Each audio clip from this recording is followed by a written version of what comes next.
I'd like to carry on with the Acts of the Apostles now. Acts 17. These are all narratives, so in Acts the Bible readings are a bit longer than sometimes in the Gospels. Acts 17:16, Paul is in Athens. While Paul was waiting in Athens for Silas and Timothy, he was greatly upset when he noticed how full of idols the city was. So he held discussions in the synagogue with the Jews and with the Gentiles who worship God, and also in the public square every day with the people who happened to pass by. Certain Epicurean and Stoic teachers also debated with him, and some of them asked him, "What is this ignorant show-off trying to say?" Others answered, "He seems to be talking about foreign gods." They said this because Paul was teaching about Jesus and the resurrection. So they took Paul and brought him before the city council, the Areopagus, and said, "We would like to know what this new teaching is that you are talking about. Some of the things we hear you say sound strange to us, and we would like to know what they mean." For all the citizens of Athens and the foreigners who lived there liked to spend all their time telling and hearing the latest new thing. Paul stood up in front of the city council and said, "I see that in every way you Athenians are very religious. For as I walked through your city and looked at the places where you worship, I found an altar on which it is written, 'To an unknown God.' That which you worship then, even though you do not know it, is what I now proclaim to you. God who made the world and everything in it is Lord of heaven and earth, and does not live in temples made with human hands. Nor does he need anything that we can supply by working for him, since it is he himself who gives life and breath and everything else to everyone. From one human being he created all races on earth and made them live throughout the whole earth. He himself fixed beforehand the exact times and the limits of the places where they should live. He did this so that they would look to him and perhaps find him as they felt about for him. Yet God is actually not far from any one of us. As someone has said, in him we live and move and exist. It is as some of your poets have said, we too are his children. Since we are God's children, we should not suppose that his nature is anything like an image of gold or silver or stone, shaped by human art and skill. God has overlooked the times when people did not know him, but now he commands all of them, everywhere, to turn away from their evil ways. For he has fixed a day in which he will judge the whole world with justice by means of a man he has chosen. He has given proof of this to everyone by raising that man from death." Now when they heard Paul speak about the raising from death, some of them made fun of him, but others said, "We want to hear you speak about this again." And so Paul left the meeting, and some men joined him and believed. Among them was Dionysius, a member of the council, and there was also a woman there named Damaris, and some other people.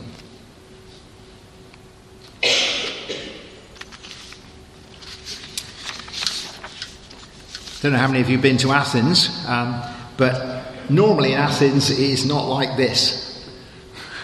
It is hot, dusty, bright, sunny, and all that sort of thing. I remember going to Athens and going up, where all the temples were, on the Parthenon and all that business.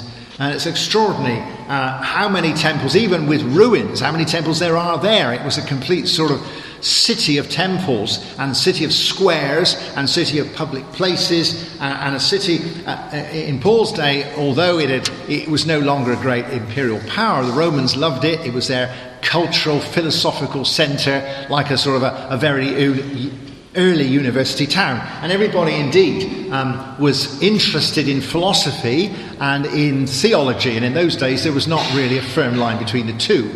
To talk about God was to think hard. So we have this great city with all these people.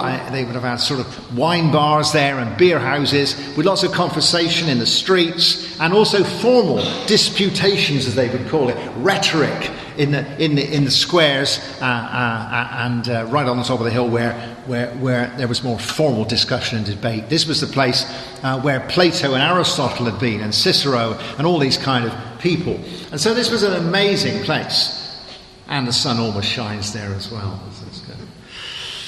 But this is the place into which St. Paul came. He didn't really want to be there. He was waiting for the others to catch up so he could move on somewhere else. But Paul, being Paul, was not going to waste any time. And so what happens is something I want to leave with you for this coming week. In this situation, Paul stood up and spoke out about Jesus.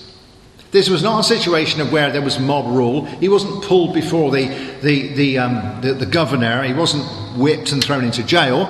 There was just a very vibrant, intellectual, sort of quasi-spiritual environment of conversation and chatter in which he put his oar in and spoke about Jesus. And it seemed to me that although there couldn't be much more difference to Athens of that day to West Cornwall in the last week of wind, rain and almost getting light that we've had, this is a great passage for a time such as this, because it seems to me that between now and whenever the next general election is going to be, we are going to have an awful lot of people standing up and letting forth about what they think, as if they haven't already. So not only have we got Brexit still, but we've got an election with all the political ramifications of that, and people will be making a case and standing up, whether it's on soapboxes or on the television or in conferences or kissing babies or whatever they will be doing from here on. We will know what everybody thinks about everything till we're blue in the face, and they will not agree on anything, hardly. And so we live in a very chatterful environment where people are standing up about ideas, and behind the politics there are concepts, behind Brexit there are concepts. But we also live in a society, even without that now, is dominated by pressure groups and people with special interest who make a noise about things. And so not only is it the election and thus health and transport and the economy and social justice and housing and defence and immigration, all that kind of thing, that are all philosophical issues, really. But as people are talking about pollution and global warming and HS2 and fracking and, and we've had lots of discussions about same-sex marriage as well. And in the last few weeks, a fair bit of argument about all kinds of things about the devil. Because we've had to get through, what was this called? What have we just been through? Halloween. Yeah, I thought you'd know about that. Right. So, this is an amazingly good passage. Because we are in a chattering society, because everybody else is standing up and saying what they think about things, I think we are challenged as Christians. And this is not about persecution. We're not talking about persecution. We are challenged as Christians to stand up and speak out for Jesus within that environment where everybody else is saying lots of other things. And in some ways, that is a huge challenge to us, because we tend not to do it. We tend to keep our heads down. The Archbishop of Canterbury, bless him, will stand up occasionally and say that we should all be nice to one another in our discussions. But apart from that, very little of the Christian gospel in all this gets on the headlines or wherever it is. I wonder, I'm going to challenge you this morning about whether you are prepared in these next few weeks with all this chatter, whether you're prepared to, in one way or another, stand up and speak out for Jesus. Now, I've always got mixed feelings about this kind of thing because I get all the wrong sort of concepts. But it is worth thinking about what, in fact, you can do in this way. You immediately think about having to stand up and make a speech in public. Nobody wants to do that. I've had to do occasionally, I remember on certain big events, to do street preaching. There used to be street preaching down on the promenade, I gather. But with street preaching, you usually got a friendly band of church people in front of you. before you do the street preaching. I've done a bit of street theatre where you finish up by telling somebody a parable. That's interesting, really, and you're glad to get back to the church and the prayer meeting. It's quite hairy sort of thing, but you can do it. You feel better about it, but it's quite difficult. And you say, well, we don't want to be at the bottom of Causeway Head with the disarmament people and presumably the keep us in the common market people and the Jehovah's Witnesses, and we'll all be down there. We don't want to be down there. Well, why don't we want to be down there? That's not what it's all about. But what about if we all got together and we got a nice placard which said, this country's in a mess and the answers to this lay in Jesus Christ, which is absolutely true. Well, who wouldn't go down there with that and stand behind a table and argue with people? Oh, we don't want to do that. Well, they're doing it and it's not half as important as what we have. I just thought about that. It's interesting. I'm not actually, you don't have to do it. But it would be, anybody who wants to do it, hey, you see me afterwards and have a crack at it, all right? Why not? It's very interesting. We don't go on demonstrations. I remember once being on a Jesus is Alive Today demonstration in a Festival of Light. Do you remember that? Back in the Dark Ages. It was in black and white. But anyway, I remember being in Trafalgar Square with thousands of Christians, in the days when they didn't care if you were there or not. And the other week I had to go to London for a mission conference in Methodism. There were 250 of us, and we were right in the middle of Westminster, in Westminster Central Hall, and there were hundreds of thousands of people coming to demonstrate about Brexit, and it filled the place. And I thought, well, how could I get 100,000 Christians into Hyde Park or into Parliament Square to say, actually, we need Jesus?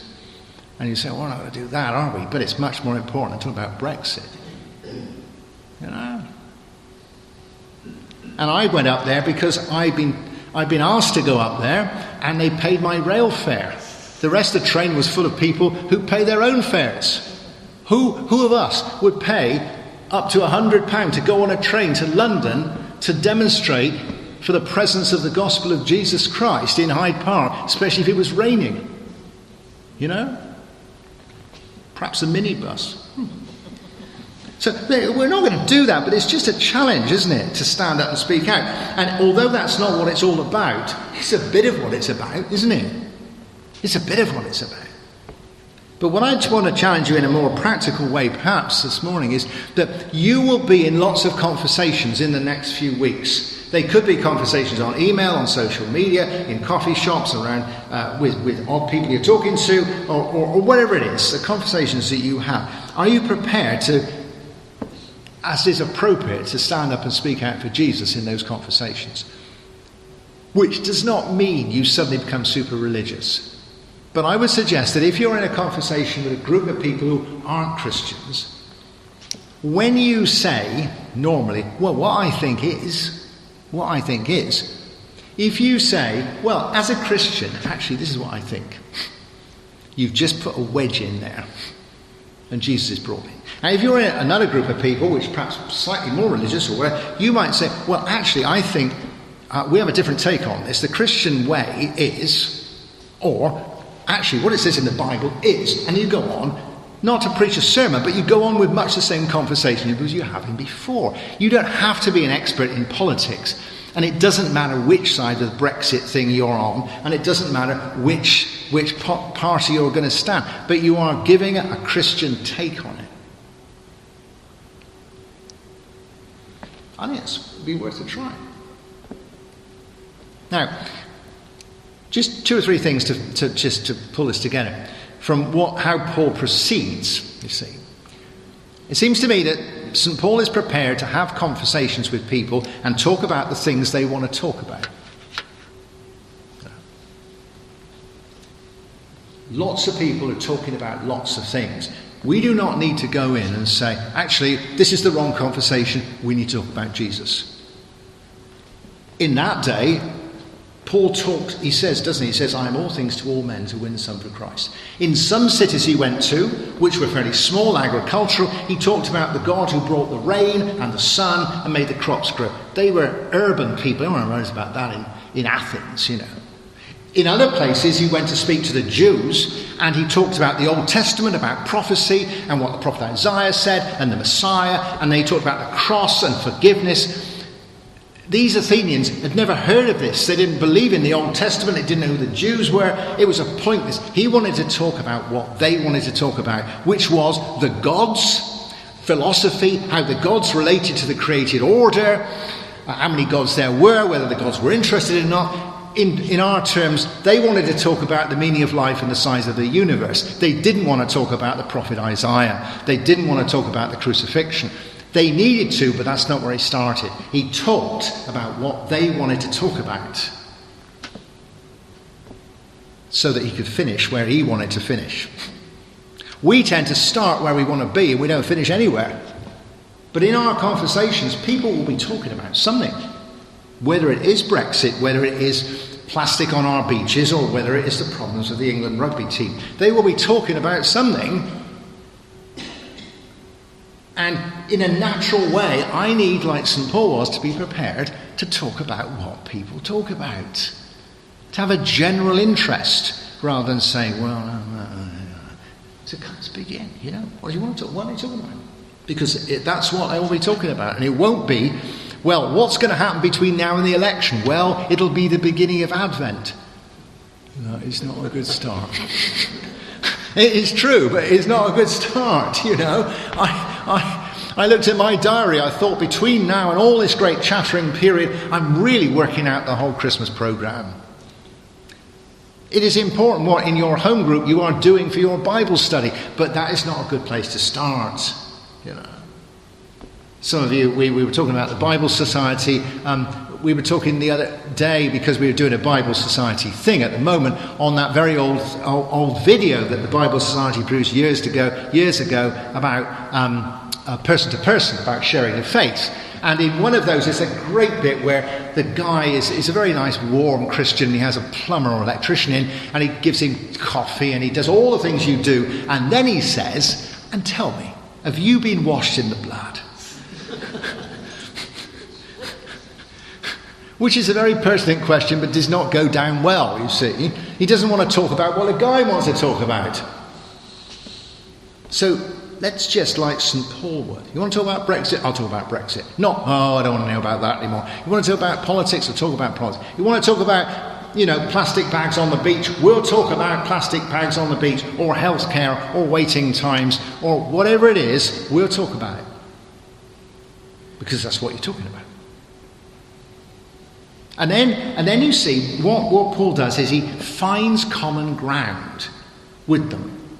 That's not buttering them up, but because there is common ground. He says, it's wonderful. I see, he said, that you are all very religious. They all went, yeah, we're all very religious. You see, immediately, that's okay, it's a good place to be. He doesn't say, you pagans with all these idols. He said, I see you're very religious, you see. And in fact, he said, I saw an altar there to an unknown God. Well, yeah, in fact, there's many of those around. We got those in case we miss anybody who's angry, And I said, yeah, that's right. He said, well, obviously there's a problem here, isn't it? Worshipping somebody you don't know. I've got a take on this. He said, I could tell you who it is you're not worshipping. What a great entrance that is, you see. Isn't it? I can see there is a problem here, you might say. But also he holds common ground.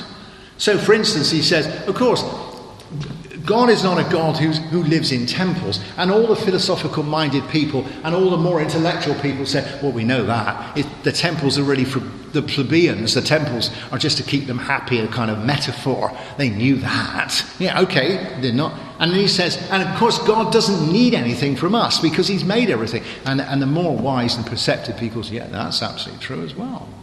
You see, in other words, I'm part of your conversation, but I'm okay. I'm not a nutter. You can go on listening to me.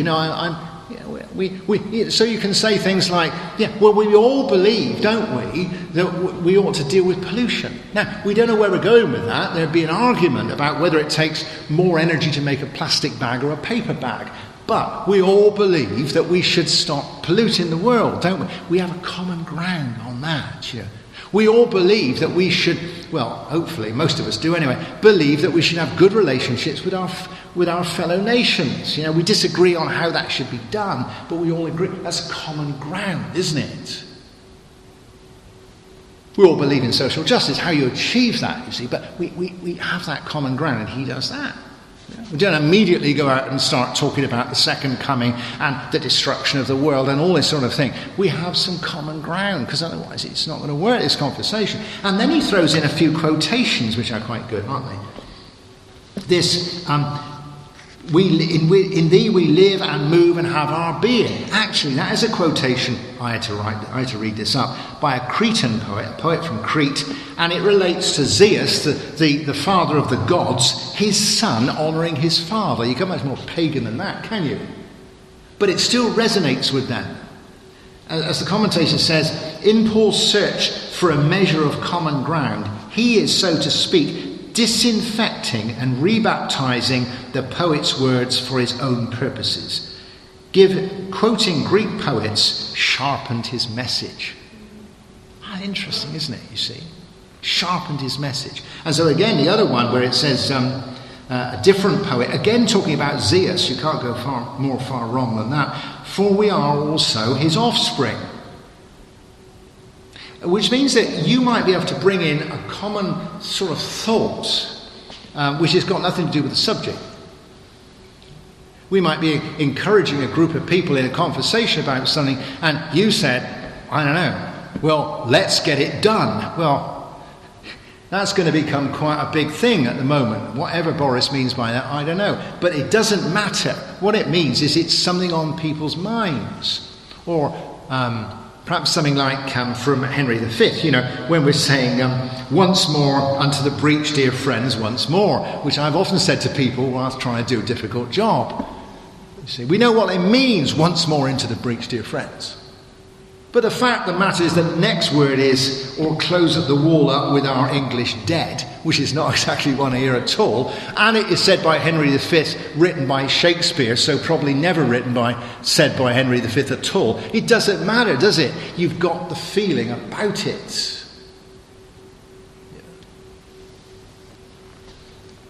And so we resonate, and he resonates with these people, and he keeps them there, and keeps them going, you know. He keeps them, and in your conversations we continue to engage with people. And they're saying, yeah. Until then, Paul says something completely radical, but he goes on saying it in their language.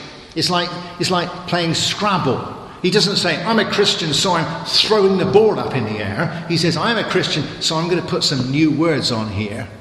You know the letters, but you don't know the words.